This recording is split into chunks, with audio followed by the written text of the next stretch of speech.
দ্বিতীয় পাৰ্টলৈ আকৌ আহিছোঁ, উভতি আহিছোঁ। দ্বিতীয় পাৰ্টত আমি আলোচনা কৰিম 7 আগষ্ট 1905 চনৰ পৰা 1911 চনলৈকে বংগভংগ বাতিলকৰণৰ যি সিদ্ধান্ত, এতিয়া ক'ত কেতিয়া কোনটো ঘটনা পৰিঘটনা স্বদেশী আন্দোলনৰ লগত জড়িত আছিলে, আমি সেই সকলো বিষয়বস্তু সাঙুৰি আজিৰ এই আলোচনাত আমি স্থান দিছোঁ।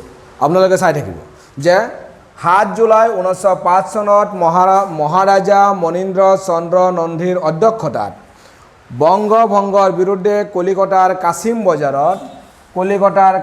বজাৰত বিশাল প্ৰতিবাদী সভা অনুষ্ঠিত হৈছিল। আৰু এই সভাত মুকুন্দ দাসৰ হে বংগজননী স্বৰ্ণ প্ৰসবিনী শিখেছি সবাই কৰিতে ভাবনা, বিলাতি পোশাকে আৰ সাজিব না, বিলাতি আচাৰ ত্যাজিত কৰিব। এই গীতৰ জৰিয়তে ছাত্ৰসকলে এই গীতৰ সুবাসেৰে এই প্ৰতিবাদী সভা শিখৰিত কৰিছিল আৰু এই গীতটো পৰিৱেশন কৰিছিল তেতিয়াৰ ছাত্ৰসকলে। আৰু এই সভাতেই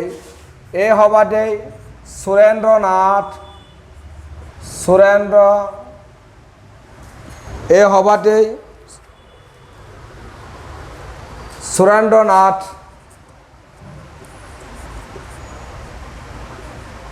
বন্দ্যোপাধ্যায়ৰ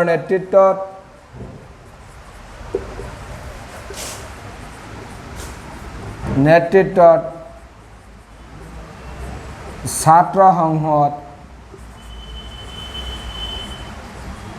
গঠন কৰিছিল।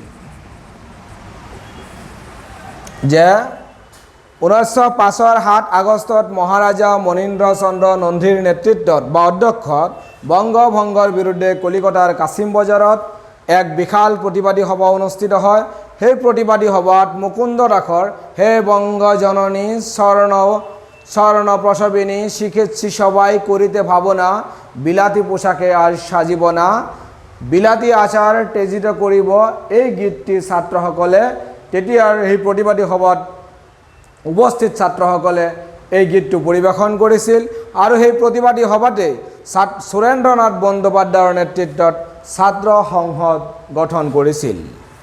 আমি পৰৱৰ্তী আহিছোঁ যে 23 ছেপ্টেম্বৰ 1905 চনত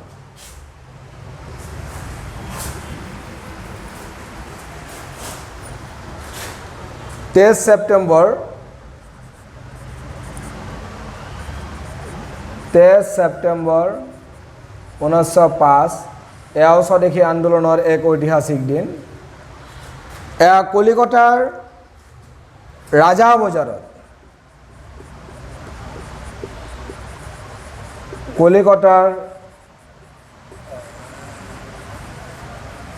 কলিকতাৰ ৰাজাবজাৰত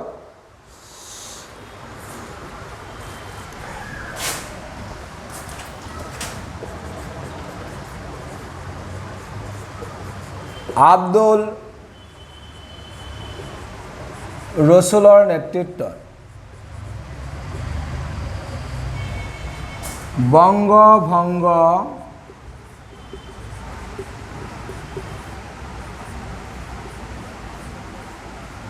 বিৰোধী এক প্ৰতিবাদী সভা অনুষ্ঠিত হয়। এক প্ৰতিবাদী সভা অনুষ্ঠিত হয়। 23 ছেপ্টেম্বৰ 1905 চনত কলিকতাৰ ৰাজাবজাৰত আব্দুল ৰসুলৰ নেতৃত্বত বংগভংগ বিৰোধী এক প্ৰতিবাদী সভা অনুষ্ঠিত হয়। বৰ্তমান পৰীক্ষাত যেহেতুকে মাল্টিপল চইচ কুৱেশ্যন আৰু অবজেক্টিভ টাইপ কুৱেশ্যনৰ ওপৰত যথেষ্ট গুৰুত্ব আৰোপ কৰিছে, যাৰ কাৰণে আমি গোটেই বিষয়বস্তুটোত কিমানবোৰ মাল্টিপল চইচ কুৱেশ্যনছ আৰু অবজেক্টিভ টাইপ কুৱেশ্যন আহিব পাৰে তাৰ কাৰণে আমি প্ৰত্যেকটো সূক্ষ্মভাৱে পৰ্যবেক্ষণ কৰি আমি উপস্থাপন কৰিবলৈ প্ৰয়াস কৰিছোঁ। আমি ভাবোঁ যে এই বিষয়বস্তুটো ছাত্ৰ ছাত্ৰীসকলৰ লগতে যিসকলে কম্পিটিটিভ এক্সাম দিব তেওঁলোকৰ কাৰণেও যথেষ্ট গুৰুত্বপূৰ্ণ হ'ব আৰু তেওঁলোকৰ প্ৰয়োজনীয়তা পূৰণ কৰিব পাৰিব। আমি আহিছোঁ যে এই কলিকতাৰ ৰাজাবজাৰত যি সভা অনুষ্ঠিত হৈছিল, এই সভাত হালিম গজনবী, লিয়াকত হুছাইন, মোহাম্মদ ইছমাইল,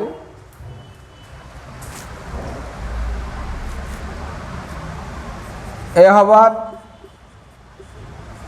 হালিম গজনবী,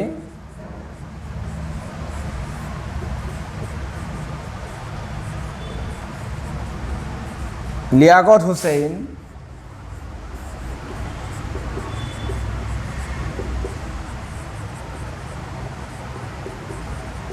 আৰু মোহাম্মদ ইছমাইল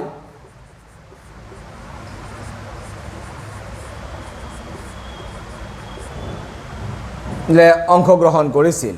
যে হালিম গজনবী, লিয়াকত হুছেইন আৰু মোহাম্মদ ইছমাইলে এইখন সভাত অংশগ্ৰহণ কৰি এই প্ৰতিবাদী সভা শক্তিশালী কৰিছিল। ইয়াৰ পিছত 16 অক্টোবৰ আপোনালোকে জানে ভাৰতবৰ্ষৰ ইতিহাসত এক ঐতিহাসিক দিন। 16 অক্টোবৰ আপোনালোকে জানে যে ভাৰতবৰ্ষৰ ইতিহাসত এক ঐতিহাসিক দিন। 16 অক্টোবৰতেই 16 অক্টোবৰ 1905 বংগ ভংগ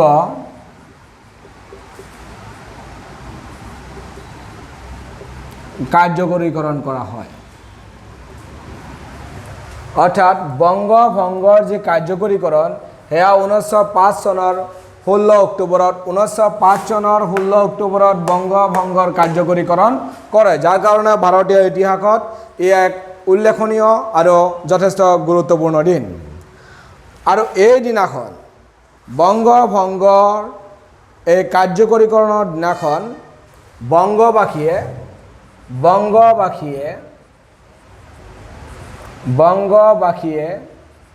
জাতীয় শোক দিৱস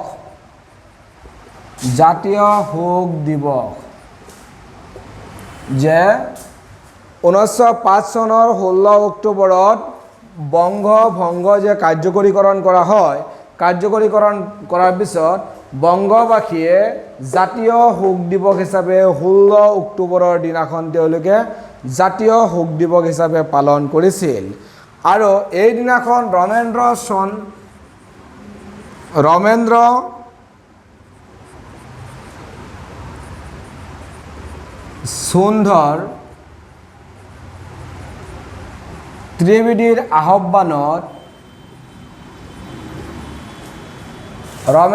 সুন্দৰ ত্ৰিবেদীৰ আহ্বানত গোটেই বংগবাসীয়ে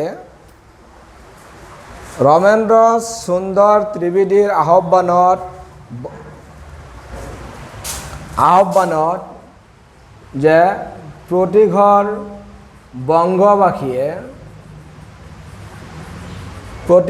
বংগবাসীয়ে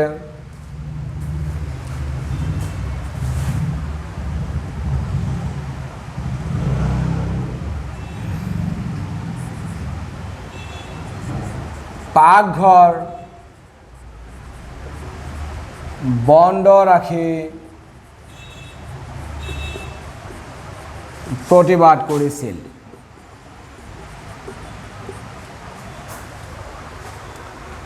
ৰমেন্দ্ৰ সুন্দৰ ত্ৰিবেদীৰ তেতিয়াৰ আন্দোলনকাৰীসকলৰ ভিতৰত অন্যতম ৰমেন্দ্ৰ সুন্দৰ ত্ৰিবেদীৰ আহ্বানত প্ৰতিঘৰ বংগবাসীয়ে পাকঘৰ বন্ধ ৰাখি প্ৰতিবাদ কৰিছিল। ৰবীন্দ্ৰনাথ ঠাকুৰ কবিগুৰু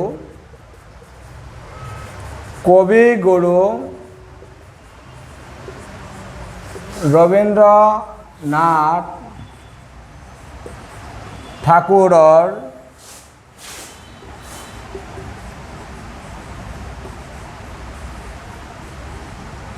ৰাখী গীতেৰে তেখেতৰ আহ্বানত ৰবীন্দ্ৰনাথ ঠাকুৰৰ আহ্বানত কলিকতাৰ বাঙালী জাতিয়ে যে কলিকতাৰ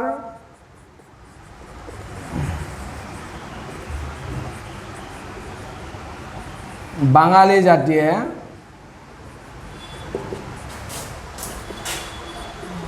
বংগদেশৰ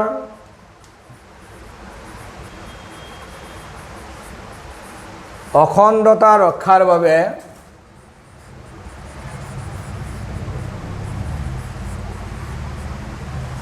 বংগদেশৰ অখণ্ডতা ৰক্ষাৰ বাবে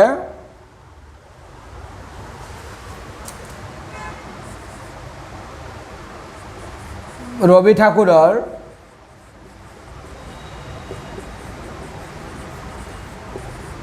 ৰাখী গীত গাই গাই পথচাৰীক ৰাখী বান্ধি দিছিল যে ৰাস্তাদি যিসকলে অহা যোৱা কৰিছিল এই পথচাৰীসকলক ৰাখী বান্ধি দিছিল।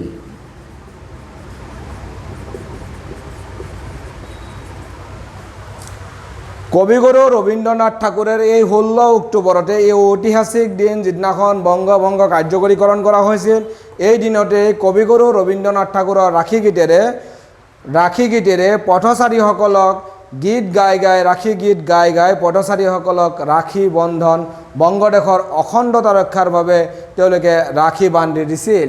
আৰু তেখেতৰ শ্লোগান আছিল বাঙালী প্ৰাণ বাঙালীৰ মন এক হওক হে ভগৱান। এই 16 অক্টোবৰতে বংগভংগ কাৰ্যকৰীকৰণ কৰা হয় আৰু এদিনাখনেই ৰবি ঠাকুৰৰ যিখন ৰাখী গীত আছিলে সেই ৰাখী গীতটো আছিলে যে বাঙালীৰ প্ৰাণ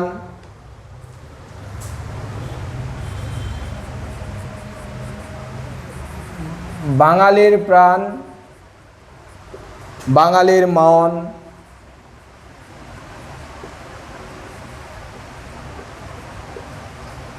বাঙালীৰ মন এক হওক হে ভগৱান।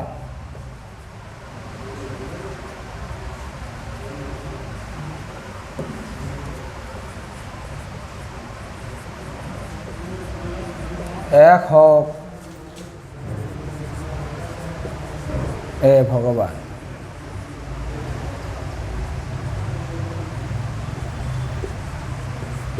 ৰবি ঠাকুৰ ৰবীন্দ্ৰনাথ ঠাকুৰৰ ৰাখী গীত বাঙালীৰ প্ৰাণ বাঙালীৰ মন এক হওক হে ভগৱান এই গীতটো গাই গাই তেতিয়াৰ বংগদেশত প্ৰতিবাদকাৰীসকলে যিসকলে বংগভংগৰ বিৰোধিতা কৰিছিল তেওঁলোকে ৰাখী গীত গাই পথচাৰীসকলক তেওঁলোকে ৰাখী বান্ধি দিছিল। এই 16 অক্টোবৰতে কলিকতাৰ বিভিন্ন দোকান পোহৰ যান বাহন ট্ৰাম গাড়ী এই 16 অক্টোবৰত কলিকতাৰ যান বাহন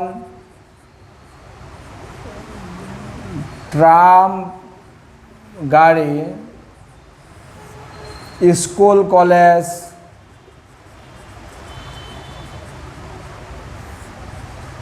সকলো ধৰ্মঘট কৰি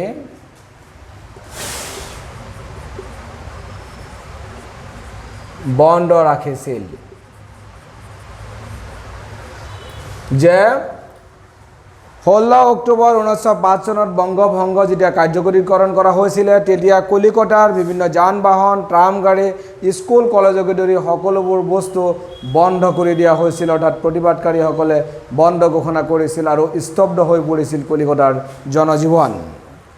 ইয়াৰ পিছতে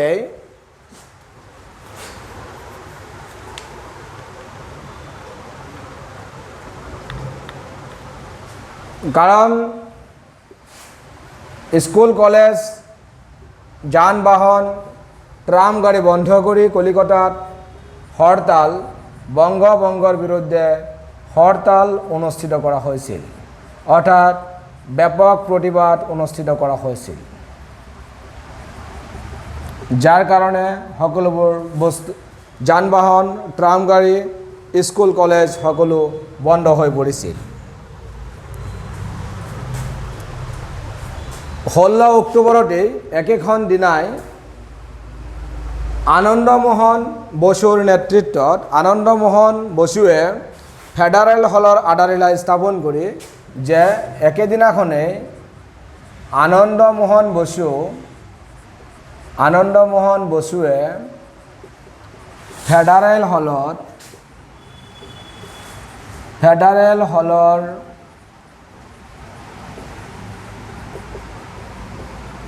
আধাৰশিলা স্থাপন কৰিছিল।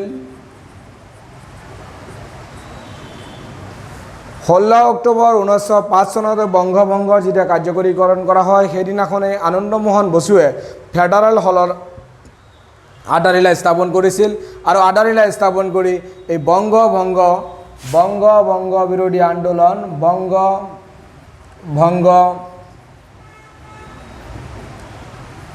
বিৰোধী আন্দোলন এই আন্দোলনত দেশবাসীক বা বংগবাসীক জপিয়াই পৰিবলৈ আহ্বান জনাইছিল। ইয়াৰ পিছতেই বংকিম চন্দ্ৰ চট্টোপাধ্যায়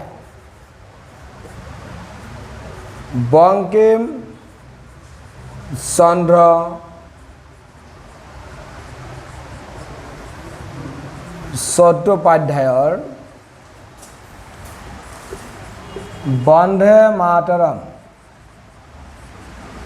বন্দে মাতৰম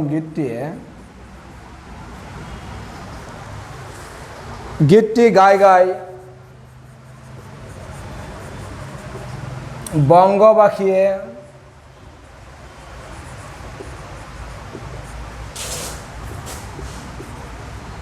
স্বদেশ প্ৰেম মুখৰিত কৰিছিল।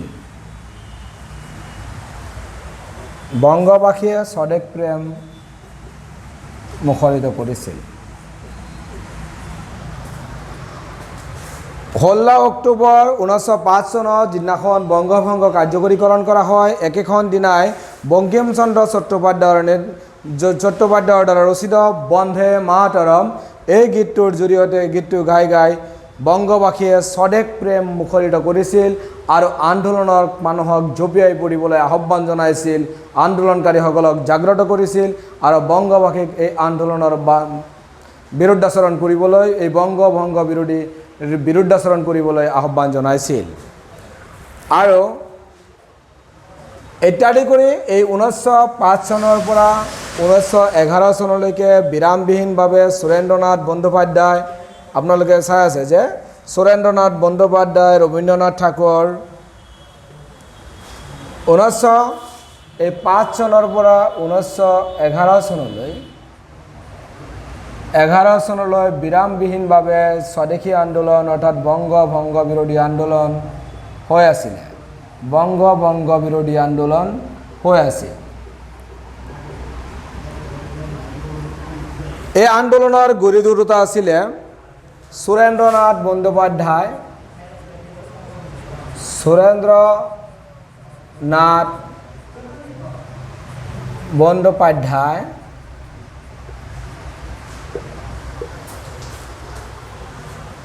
বাল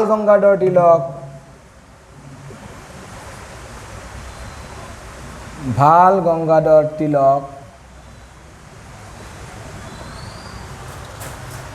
গোপাল কৃষ্ণ গোখলে যোনে মহাত্মা গান্ধীৰ যোনে ৰাজনৈতিক উপদেষ্টা আছিলে গোপাল কৃষ্ণ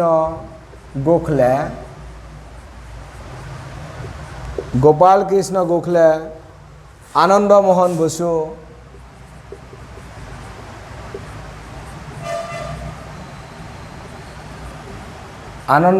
বসু লালা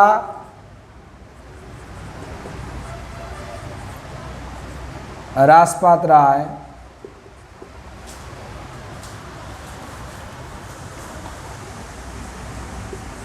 আৰু ভাৰতবৰ্ষৰ ককা দাদা ভাই নৌৰোজীৰ ধৰে সৰ্বভাৰতীয় নেতাৰ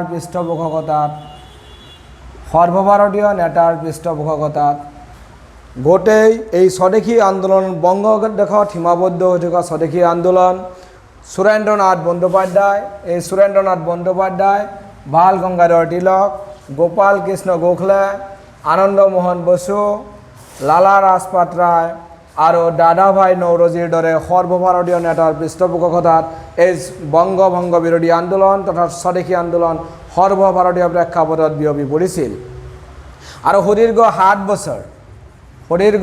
বছৰ অৰ্থাৎ 5 চনৰ পৰা 1911 চনৰ ডিচেম্বৰ মাহলৈকে চলা এই আন্দোলনত বংগ ভংগ বিৰোধী এই যে স্বদেশী আন্দোলন এই 7 বছৰ ধৰি চলা এই আন্দোলনৰ ফলত 1911 চনত এই বংগ ভংগ বাতিলৰ সিদ্ধান্ত গ্ৰহণ কৰে ব্ৰিটিছে 1911 চনত 7 বছৰৰ বিৰামবিহীন আন্দোলনৰ অন্তত ডিসেম্বৰ মাহত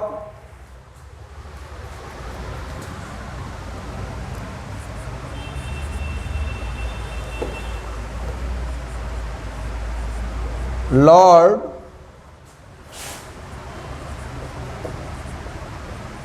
হাৰ্ডিঙে ইংলেণ্ডৰ ৰজা জৰ্জ বি হেয়াৰৰ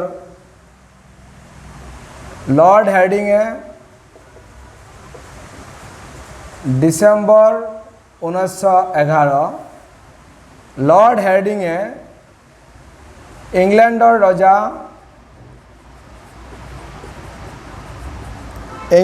ৰজা জৰ্জ বি হেয়াৰৰ লগত আলোচনা কৰি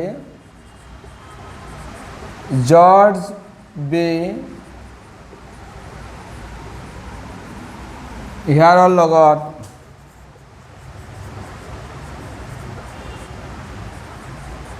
আলোচনা কৰি বংগ ভংগ বাতিলৰ সিদ্ধান্ত গ্ৰহণ কৰে যে 1911 চনৰ ডিসেম্বৰ মাহত লৰ্ড হাৰ্ডিঙে ইংলেণ্ডৰ ৰজা জৰ্জ বি হেয়াৰৰ লগত আলোচনা কৰি বংগ ভংগ সিদ্ধান্ত বাতিলৰ সিদ্ধান্ত কৰে লগতে সিদ্ধান্ত কৰে যে ভাৰতৰ ৰাজধানী ব্ৰিটিছ শাসকৰ ভাৰতীয় ৰাজধানী কলিকতাৰ পৰা দিল্লীলৈ পৰিৱৰ্তন কলিকতাৰ পৰা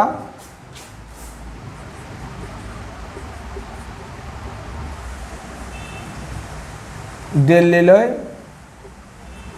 শিফ্ট কৰে অৰ্থাৎ তেতিয়াৰ ভাৰতৰ ৰাজধানী আছিল কলিকতা 1911 চনলৈকে ভাৰতৰ ৰাজধানী কলিকতা আছিল আৰু এই কলিকতাৰ পৰা ৰাজধানী তেওঁলোকে কি কৰিলে দিল্লীলৈ হস্তান্তৰিত কৰিলে বা দিল্লীলৈ তেওঁলোকে স্থান পৰিৱৰ্তন কৰিলে ভাৰতৰ ৰাজধানী দিল্লীলৈ স্থান পৰিৱৰ্তন কৰিলে এনেকৈ 1905 চনৰ পৰা ধাৰাবাহিক আন্দোলনৰ ফলত বিব্ৰত হৈ 1911 চনত ব্ৰিটিছসকলে 1911 চনত বংগ ভংগৰ যি সিদ্ধান্ত এয়া বাতিলকৰণ কৰে আৰু বংগদেশক পুনৰ এটা প্ৰদেশলৈ ৰূপান্তৰিত কৰে কিন্তু ইয়াৰ ফলত ভাৰতবৰ্ষৰ ৰাজধানী কলিকতাৰ পৰা দিল্লীলৈ স্থায়ীভাৱে ৰূপান্তৰিত হয় আৰু তেতিয়াৰ পৰা 1911 চনৰ পৰা বৰ্তমানলৈকে আগৰ দিল্লী বৰ্তমান নতুন দিল্লী ভাৰতবৰ্ষৰ ৰাজধানী হিচাপে হৈ আছে যে নহওক আমি প্ৰথম পাৰ্ট আৰু দ্বিতীয় পাৰ্টত স্বদেশী আন্দোলনৰ বিষয়ে বিস্তাৰিত কোন দিনা কি ঘটনা পৰিঘটনাৰ লগত জড়িত আছিল আৰু কোনে নেতৃত্ব লৈছিল সকলো বিষয় বিস্তাৰিতভাৱে আমি আলোচনা কৰিছোঁ আমাৰ ক্লাছসমূহ আমি যাতে আগলৈ আৰু আপোনালোকক আৰু উৎসাহ উদ্দীপনাৰে আপোনালোকক ক্লাছ পৰিৱেশন কৰিব পাৰোঁ তাৰ কাৰণে ফেচবুকত চাই থাকিলে ফলো কৰিব লাইক কমেণ্ট শ্বেয়াৰ কৰিব আৰু ইউটিউবত চাই থাকিলেও আপোনালোকে ছাবস্ক্ৰাইব কৰিব লাইক কমেণ্ট কৰিব বুলি আশা কৰিলোঁ ধন্যবাদ